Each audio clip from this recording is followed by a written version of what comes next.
दोस्तों, साल था 1912 का।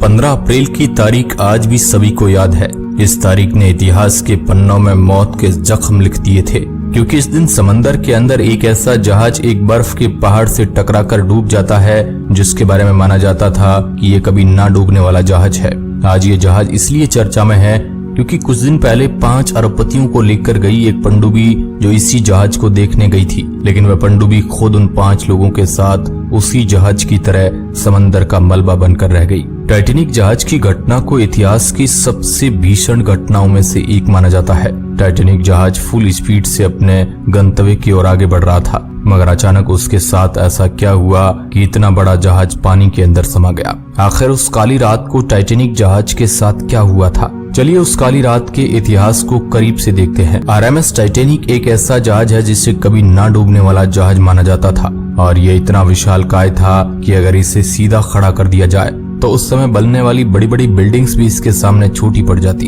19वीं शताब्दी के शुरुआती सालों में ब्रिटिश सरकार हर एक चीज में अपने आप को बेहतर साबित करने में लगी हुई थी, और इसी चीज का नतीजा कि उन्होंने व्हाइट स्टार लाइन कंपनी को एक जहाज बनाने के लिए करोड़ों रुपए का लोन दे दिया, जिसके बाद 31 मार्च 1909 में इस जहाज का निर्माण जो है शुरू किया गया, और पूरे 3 सालों बाद इस शानदार जहाज को बनाकर तैयार किया गया, जिसकी भव्यता दुनिया भर में मशहूर हो गई। इस जहाज को 16 अलग अलग कंपार्टमेंट्स में बनाया गया था जो पूरी तरह से वाटरप्रूफ थे, और इसी वजह से इस जहाज को कभी ना डूबने वाला जहाज कहा जाता था, क्योंकि ये इतनी मजबूती से बनाए गए थे कि कोई भी ये विश्वास ही नहीं कर सकता था कि पहली ही यात्रा में ये जहाज न सिर्फ डूबेगा बल्कि ऐसा डूबेगा कि अपने साथ हजारों लोगों की जिंदगी ले डूबेगा। तारीख 2 अप्रैल 1912। टाइटैनिक जहाज समुद्री दुनिया में एक लंबी दौड़ के लिए पूरी तरह बनकर तैयार था, जो देखने में बेहद ही शानदार था। और ये न सिर्फ बाहर से किसी को अपनी खूबसूरती से आकर्षित करता था, बल्कि अंदर से भी इसकी भव्यता साफ साफ नजर आती थी, जिस पर यात्रा करने के लिए हर कोई बेताब था। तारीख 10 अप्रैल 1912। टाइटैनिक जहाज करीब 1000 से ज्यादा यात्रियों को लेकर इंग्लैंड के साउथहैम्पटन से न्यूयॉर्क के लिए रवाना हुआ। और दोस्तों, जब ये जहाज अपनी पहली यात्रा के लिए निकल रहा था, तब इसे अपने सफर की ओर चलने के लिए देखने के लिए करीब 1 लाख लोग बंदरगाह पर आए थे।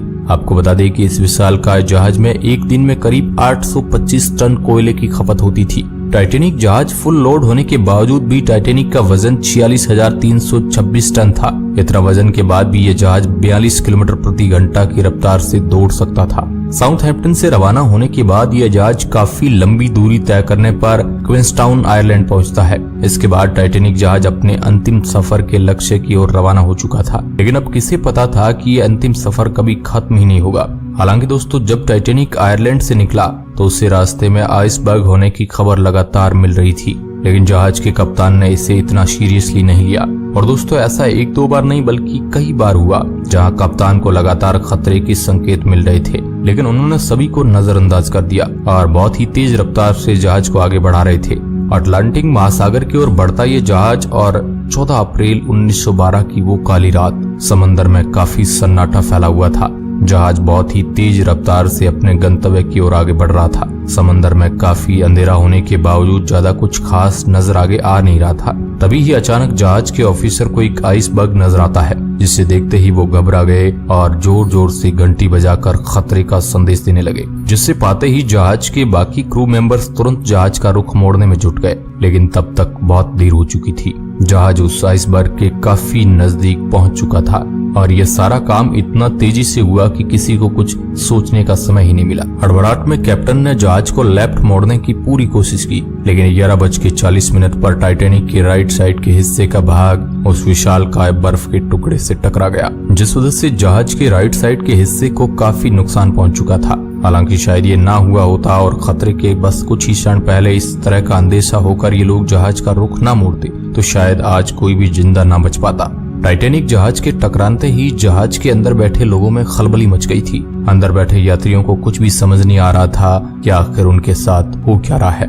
फिर उन्हें अंत में पता चला कि अब उनकी जान मुसीबत में आ चुकी है। उस वक्त टाइटैनिक जहाज के अंदर क्राइम पेट्रोल से भी ज्यादा खौफ था। और दोस्तों सिर्फ इतना ही नहीं, अभी जो आगे की तबाही होनी बाकी थी, क्योंकि जब टाइटेनिक आइसबर्ग से टकराया था तो उस टकराव के कारण टाइटेनिक के निचले हिस्से की प्लेट्स पूरी तरह से रगड़ खाकर टूट गई थी और उसमें जो वाटर टाइज सिस्टम लगा था वो भी टूट गया था, जिस कारण पानी धीरे धीरे करके जहाज में घुसना शुरू हो गया था। और जैसे जैसे पानी जहाज के अंदर घुसता है, जहाज नीचे से और ज्यादा डैमेज होती चली जाती है। और दोस्तों जैसे जैसे समय बीतता गया, जहाज के निचले हिस्से में पानी भरता गया, जिस कारण नीचे मौजूद लोग ऊपर की तरफ आने शुरू हो गए और पानी भरने की स्पीड देख लोगों को ये अंदाजा हो गया था कि अब पानी एक एक कर ऊपर तक पहुंच जाएगा, जिस वजह से जहाज का डूबना तो निश्चित है। ऐसे में अब लोगों को ये सोचना था कि जितना जल्दी हो सके उतना जल्दी इस तबाही से बचा जाए, जिसके लिए सिर्फ और सिर्फ एक ही रास्ता था और वो था लाइफ बोट। इसलिए सभी लाइफ बोट को बाहर निकाला जाने लगा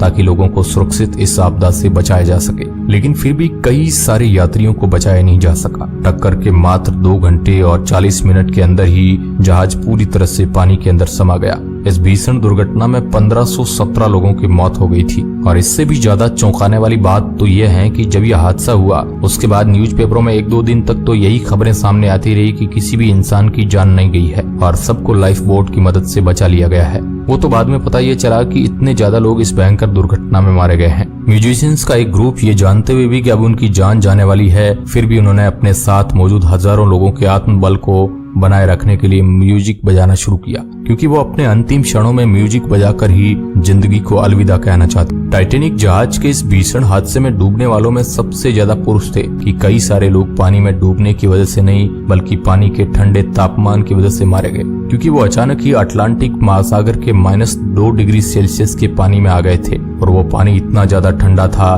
कि फ्रीजिंग पॉइंट को भी पीछे छोड़ चुका था और इसी वजह से लोग जमकर मर गए। तो कुछ लोग ये भी मानते हैं कि जहाज में खराब मटेरियल को इस्तेमाल किया गया था और इसी वजह से ये दुर्घटना घटी। हालांकि दोस्तों इस चीज के तह तक जाने के लिए कुछ लोगों ने इस पर पूरी तरह से रिसर्च करने की सोची, जहां उन्होंने साल 2010 में आधुनिक रोबोट्स और हाई डेफिनेशन वाले कैमरे की मदद से हर वो सबूत इकट्ठा किए जो टाइटेनिक जहाज से जुड़े हुए थे। जिसके बाद एक वर्चुअल टाइटेनिक बनाया गया और इसको उसी जगह पर रखकर देखा गया अगर इस तरह का टाइटेनिक का खराब मटेरियल की वजह से डूबता तो किस तरह से उसकी तबाही होती।